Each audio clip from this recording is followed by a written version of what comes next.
সাবিত্রী, হাঁড়ির তলায় যে সামান্য একটু চাল বাকি আছে তা দিয়ে আজকে রাতের মতো চললেও আগামীকালকে আমাদের কি হবে বলো তো? আমি তো তাই ভেবেই কুল পাচ্ছি না গোপাল। ঘরের ভাঁড়ার একেবারে খালি। কাল সকালে খাবারের জন্য আর কিচ্ছু নেই। দাদা, আজকে নদীতে কড়া স্রোতে তোরে আমার সবচাইতে ভালো জালটা একেবারে মাঝখান থেকে ছিঁড়ে গেছে। একটা বড় মাছ ধরতে পারিনি।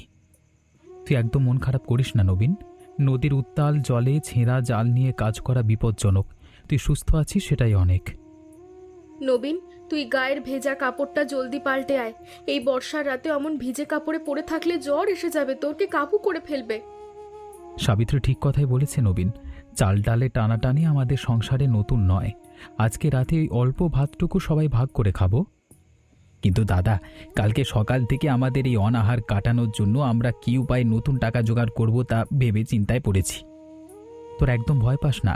কালকে সকালেই আমি আর নবীন গ্রামে মহাদেব বাবুর বড় ভিটেতে গিয়ে ওনার কাছে কাজের জন্য আবেদন করব।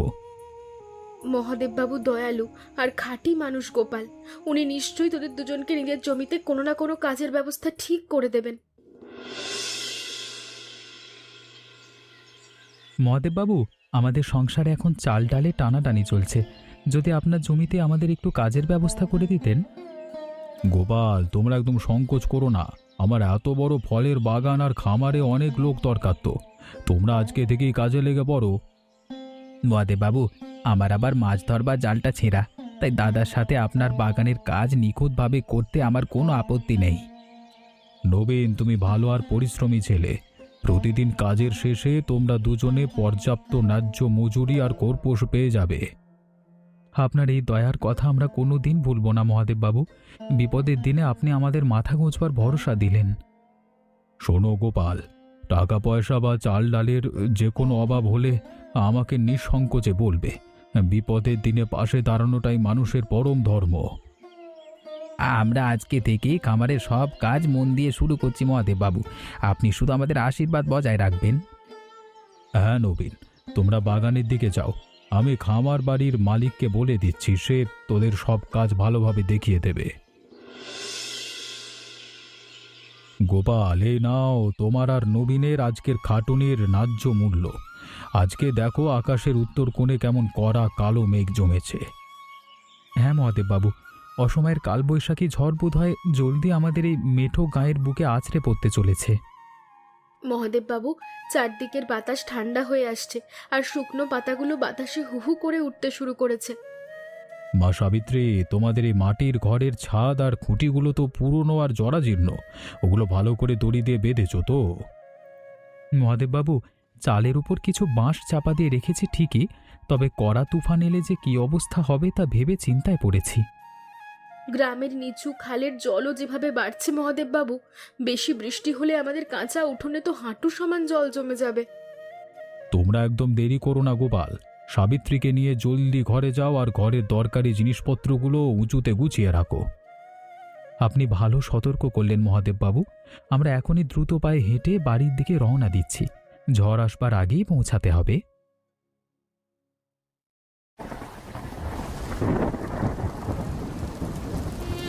সাবিত্রী, ঘরের চালটা বাতাস আর বৃষ্টির তোড়ে একেবারে ভেসে গেল। চারিদিকের জল হু হু করে ঘরের ভেতরে ঢুকে পড়ছে। গোপাল, মাটির দেওয়ালগুলো ধসে পড়ছে। এখানে এক মুহূর্ত দাঁড়িয়ে থাকা বিপজ্জনক। আমাদের ঘর একেবারে পুরো ধ্বংস হয়ে গেল। দাদা, আমার জরাজীর্ণ ঘরের ভেতরেও হাঁটু সমান জল জমে গেছে। নদীর পলিমাটি ধসে পড়ে থাকার কারণে আর দাঁড়ানো জায়গা নেই। তোমরা একদম ভয় পাস না। নিজেদের জীবন বাঁচানোটা একদম সবচাইতে বেশি জরুরি কাজ। আমরা এই মুহূর্তে নিরাপদ আশ্রয়ে চল, এখন যেতে হবে আমাদের। এত কড়া ঝড় আর মুষলধারে বৃষ্টির মধ্যে আমরা গভীর রাতে এই হাঁটু জল ভেঙে কোথায় কি আশ্রয় নেব? বৌদি, এই বিপদের দিনে একমাত্র মহাদেব বাবুর পাকা বাড়িটাই আমাদের বাঁচানোর জন্য সবচাইতে নিরাপদ জায়গা হতে পারে। নবীন একদম খাঁটি কথা বলেছে সাবিত্রী। মহাদেব বাবু দয়ালু মানুষ। উনি অবশ্যই আমাদের এই ঘোর বিপদে আশ্রয় নেবেন। তবে আর দেরি করো না গোপাল।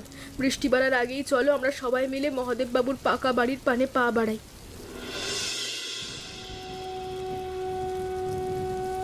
গোপাল, তোরা এত রাতে এই কড়া তুফান আর মুষলধারে বৃষ্টির মধ্যে একেবারে পুরো ভিজে এসেছিস, তোদের ঘরের কি হলো? মহাদেববাবু, ঝড়ের দাপটে আমাদের মাটির ঘরের চাল উড়ে গেছে, আর চারিদিকের কাদা মাটির দেওয়াল ধসে পুরো ভেসে গেছে। মহাদেববাবু, নদীর পলি মাটি ধসে আর হাঁটু জলের তোরে আমরা কোনো মতে নিজেদের প্রাণটুকু হাতে নিয়ে আপনার কাছে এসেছি। মা সাবিত্রী, তোমরা আর একদম বিচলিত হয়ে কেঁদো না। আমার এই বড় পাকা বাড়িতে আমরা একবারে পুরোপুরি নিরাপদে আছি। মহাদেববাবু, মাঝরাতে আশ্রয় দেবার মতো আমাদের আর কোনো জায়গা ছিল না। আপনি না থাকলে আমরা ভিজে শেষ হয়ে যেতাম। ওরে নবীন, তোর আর কথা বাড়িয়ে ভিজে কষ্ট পাস না। জলদি শুকনো তোয়ালে দিয়ে গা মাথা ভালো করে মুছে নে। আপনার এই পরম উপকার আর পরম দয়ার কথা আমরা জীবনভর মনে রাখবো মহাদেববাবু। আপনি সত্যি পরম দয়ালু মানুষ। গোপাল, বিপদের সময় আশ্রয় দেওয়াই মানুষের বড় কর্তব্য। মা সাবিত্রী, তুমি ভেতরের ঘরে গিয়ে শুকনো পোশাক পরে নাও তো।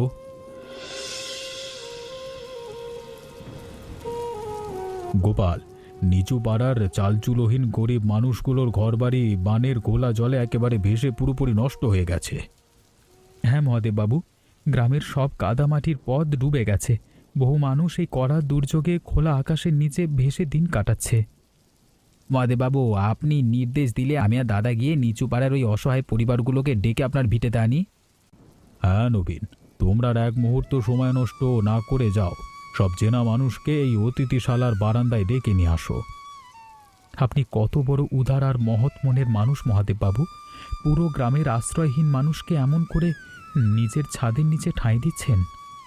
গোপাল, ধনদৌলত ওপরওয়ালা আমাকে দিয়েছেন এই মানুষের বিপদে পাশে দাঁড়ানোর জন্যই। সবাই এক ছাদের নিচে সুরক্ষিত থাক। দাদা চলো, আমরা জলদি বিলে আর নিচু পাড়ায় গিয়ে ভিজে যাওয়া শিশু বয়স্ক মানুষদের উদ্ধার করে এই বড় পাকা ভিটেতে নিয়ে আসি। তোমরা সাবধানে যেও বাবা। সবাইকে গিয়ে বলো মহাদেববাবুর পাকা ভিটের দরজা সব গ্রামবাসীদের আশ্রয়ের জন্য একেবারে উন্মুক্ত।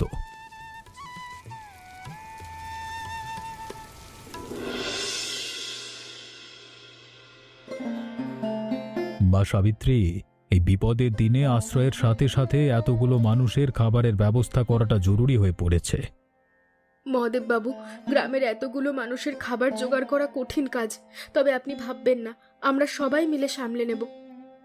গোপাল, তুমি আর দুশ্চিন্তা করো না। আমার গোয়াল ঘরের সব বড় কাঠের চালের ড্রাম আর ডালের বস্তা একেবারে খুলে দেওয়া হলো। মহাদেববাবু, আপনি সত্যি পরম দয়ালু এবং সাক্ষাৎ অন্নপূর্ণা। এত চাল আর ডাল দান করে সারা গ্রামের ক্ষুধার জ্বালা জুড়িয়ে দিলেন। শোনো মা সাবিত্রী, যতদিন নাই কড়া দুর্যোগ কাটবে আর জল নামবে, ততদিন এই ভিটেতে সবার হাঁড়ি একসাথে প্রতিদিন জ্বলবে। মহাদেববাবু, আপনার এই মহৎ ভাবনার কথা শুনে আমার চোখে জল আসছে। আমি এক্ষুনি অন্য মেয়েদের নিয়ে উনুন ধরাচ্ছি। মহাদেববাবু, আপনি কোনো চিন্তা করবেন না। গোয়ালঘর থেকে চাল আর মশলার বস্তাগুলো আমি নিজের হাতে রান্নাঘরে পৌঁছে দিচ্ছি। হ্যাঁ গোপাল, চাল ডালগুলো জলদি নামাও। আর মা সাবিত্রীকে বলো খুব যত্ন করে খিচুড়ি বসাতে, যেন কেউ ভুখা না থাকে। দাদা, চারিদিকের বৃষ্টি কিছুটা কমেছে, আর বানের কড়া জলে আমাদের গ্রামের বিল আর ডিচু নদী একেবারে উতলে পুরোপুরি ভেসে উঠেছে। তা ঠিক নবীন, কিন্তু এত কড়া ঘোলা জলের তোরে তুই ভাঙা জালে এখন কোথায় মাছ ধরতে যাওয়ার কথা ভাবছিস? দাদা, মহাদেববাবুর পাকা ভিটেতে আজকে পুরো গ্রামের কত অসহায় মানুষ আশ্রয় নিয়েছে। প্রতিদিন শুধু ডাল ভাত ভালো লাগে।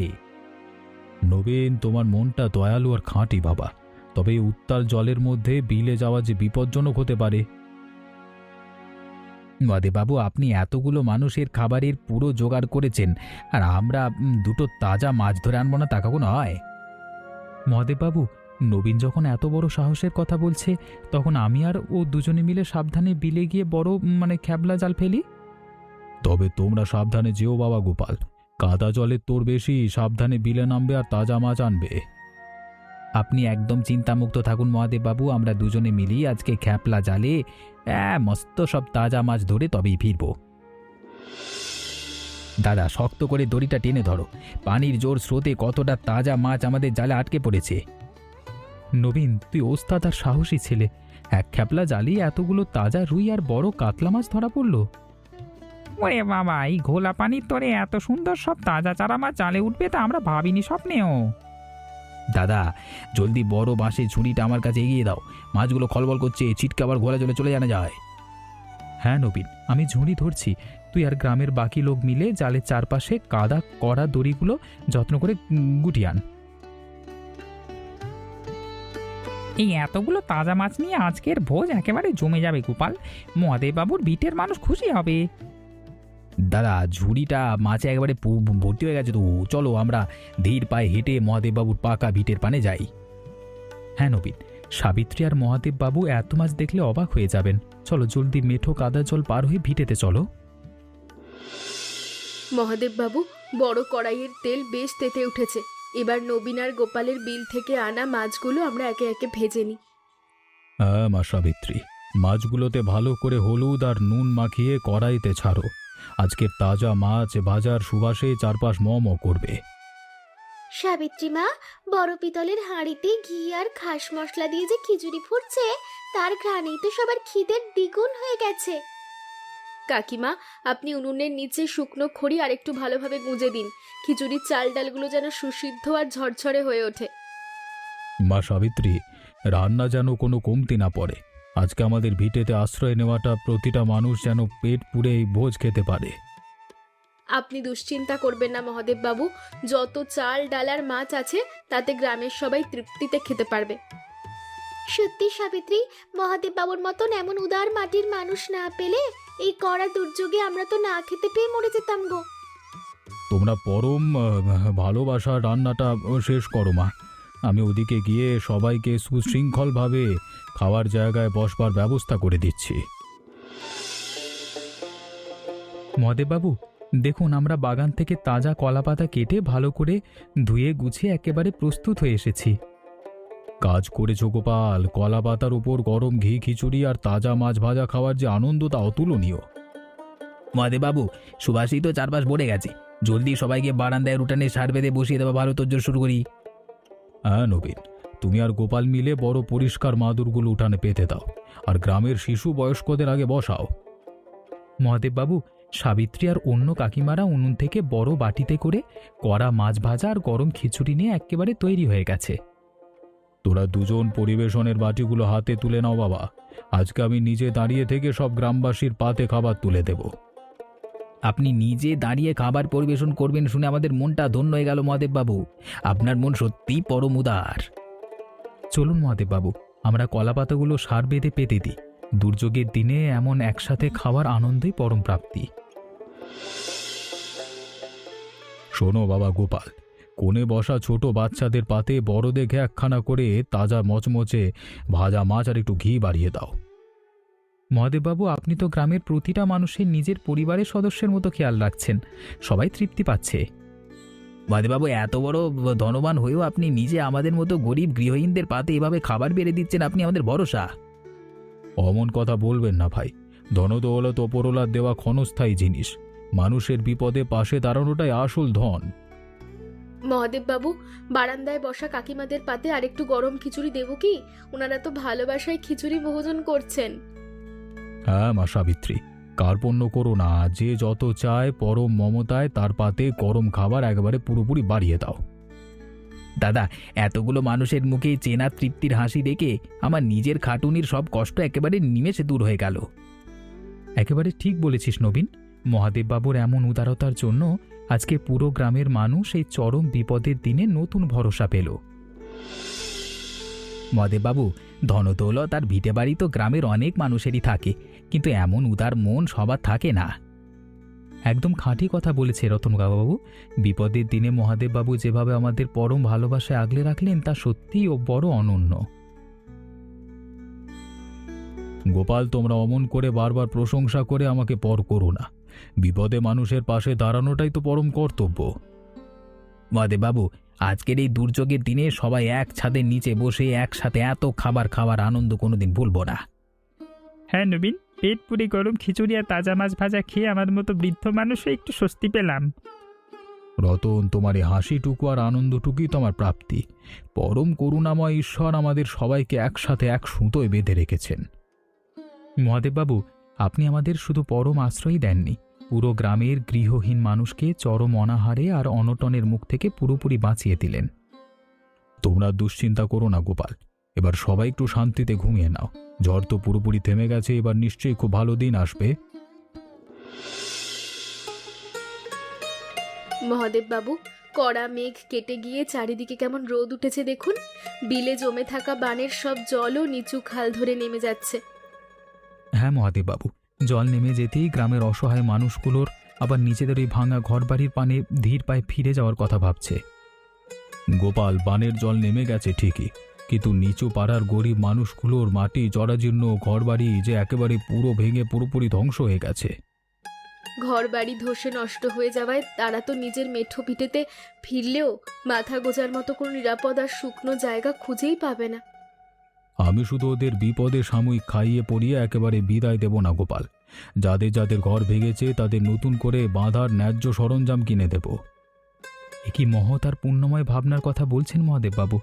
আপনি সত্যি সত্যি পুরো গ্রামের সব অসহায় মানুষের পরম অভিভাবক আর একটা নতুন আলো। হাটের দোকান থেকে চালের নতুন টিন আর মজবুত কাঠের বড় খুঁটি কেনবার সব টাকা আমি দেব। তোমরা শুধু ঘর পুনর্নির্মাণে একটু সাহায্য করো। আপনার এই পরম উদারতার কাছে আমাদের মাথা শ্রদ্ধায় নুয়ে আসে। ঈশ্বর যেন চিরদিন আপনার এই সংসার মঙ্গলময় করে রাখেন। মহাদেব বাবু, আপনার এই পরম আশ্রয় আর ভালোবাসার কারণে আজকে আমরা ভেঙে পড়া জীবনের মুখোমুখি দাঁড়িয়ে নতুন করে বাঁচবার পরম সাহস আর ভরসা পেলাম। গোপাল, তোমরা নিজেদের জরাজীর্ণ কাঁচা মাটির ঘরটা মজবুত টিন দিয়ে বাঁধবার কাজ শুরু করো। আমার খামারের লোক দিয়ে ওর টিনে পৌঁছে দেবে। আপনার এই পরম দয়ার মহৎ হৃদয়ের কথা আমরা আমাদের জীবনের শেষ দিন পর্যন্ত অন্তরের গভীরে যত্ন করে স্মরণ রাখব। মা সাবিত্রী, ধনসম্পদ সাময়িক আর ক্ষণস্থায়ী, কিন্তু বিপদের সময় একে অপরের পাশে পরম ভালোবাসায় দাঁড়ানোটাই পৃথিবীর আসল সম্পদ। মহাদেব বাবু, আমি কিন্তু জল শুকিয়ে যেতেই নদীর জালটা ভালো করে সারিয়ে নিয়ে মাছ ধরতে নামবো, আর মাছ পেলেই আপনার পাকা ভিটেতে ছুটে আসবো। নিশ্চয়ই আসবে নবীন, আমার পাকা বাড়ির দরজা তোমাদের সবার জন্য সব সময় একেবারে খোলা থাকবে। তোমরা সাবধানে আনন্দ মনে নিজের ঘরে ফেরো। তবে এখন আমাদের চিরবিদায় দিন।